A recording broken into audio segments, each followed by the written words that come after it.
Hi, I'm Erik Linask here in the TMC newsroom in the heart of Silicon Valley today, talking with Steven Skurnac. He's the president of North America at Sims Recycling Solutions. Steve, thanks for joining me this morning. Thanks very much, Erik. Welcome to be here. So Sims Recycling Solutions, sounds like we're talking hopefully about electronic waste recycling. Absolutely. Sims Recycling Solutions is the electronics, it's an electronic subsidiary for Sims Metal Management, which is a publicly traded company in New York and Australia. Sims Metal Management is based primarily in traditional scrap metal recycling, cars, appliances, and the like. Our focus is strictly on electronics recycling. So how much are companies actually recycling their electronic waste? Companies do a pretty good job of it because they're sensitive to the data that's stored on the equipment that they have on their desktop. They also tend to use higher end equipment which has more value at the end of its life, and a lot of companies like to refresh their equipment, on a fairly regular cycle. It used to be as little as 2 to 3 years. Now they're stretching it out a bit longer, but generally corporations are pretty good about recycling their equipment.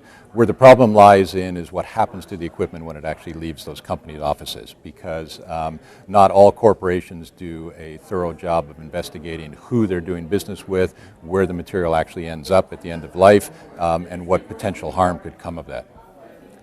So you say businesses do a good job. What about the consumer side, or is that not even a big issue because there aren't as many? It's becoming more of an issue because consumers by volume actually hold a lot more scrap than corporations do. We all have a number of old televisions, old computers, old printers in our house. We don't know what to do with it. About half of the states in the U.S. have enacted actual legislation that mandates the recycling of electronic goods, but most of those states put the responsibility back on the manufacturers. So it's up to the manufacturers of the equipment to figure out how to collect the material in those states and then have it recycled by responsible recyclers. So the big problem for consumers is, what do I do with it? So there's a big public education piece that has to go along with it. And then for those consumers, they have to be particularly concerned about what will happen to their equipment when they drop it off. And so from our perspective, we always try and encourage consumers to ask a whole lot of questions. What are you going to do with my equipment when you pick it up? Where will it be recycled? How's it going to be recycled? And what happens to all my personal data, that's on some of this equipment I might give you?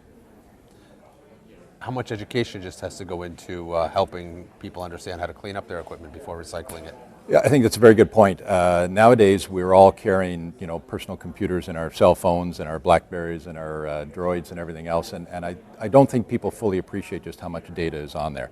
And you have to be somewhat technically qualified in order to make sure you're wiping all the data off at the end of that life. If you're actually going to, dispose of it or give it off to somebody for recycling, you want to make sure that, those SIM cards and all that memory has been wiped off that device before it goes. Otherwise, you're simply turning your personal life over to whoever you happen to give the material to for recycling. So it's an awareness factor that people are coming to grips with, but I think a lot more public education, particularly from the manufacturers, would be nice to allow consumers to better understand what to do with their stuff at the end of life. Now, what's the environmental impact? Well, just to give you some statistics which are a bit anecdotal because the EPA hasn't really, the waste electronics isn't really tracked as a specific sort of solid waste number. But the best estimates in the industry right now say that the U.S. generates about 3 million tons a year of electronic waste, and only about 15% of that is actually recycled in the U.S. every year.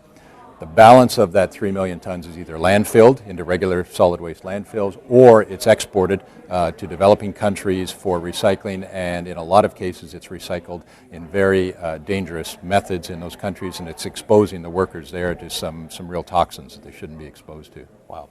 So both on the data security side and on the environmental side, who bears the responsibility for educating and enforcing? Well, we feel strongly on the data security side that it's up to the manufacturers. If somebody sells you a cell phone or a computer, they should, at least nowadays, provide some instructions about how to erase that data or at least treat it responsibly at the end of life. From the recycling side, it's both manufacturers and consumers. The manufacturers have an obligation to do a better job of designing the equipment so it can be recycled easier, and also they need to educate consumers about how it can be recycled responsibly. Consumers need to ask the questions of their recyclers. There are lots of good electronics recyclers in the United States. Consumers need to find them. They need to be comfortable that their material, whoever is collecting their material, is actually taking it to an electronics recycling firm that will recycle it in a responsible way. Makes sense. Thank you so much for joining me this morning, Steve. Thanks very much, Erik.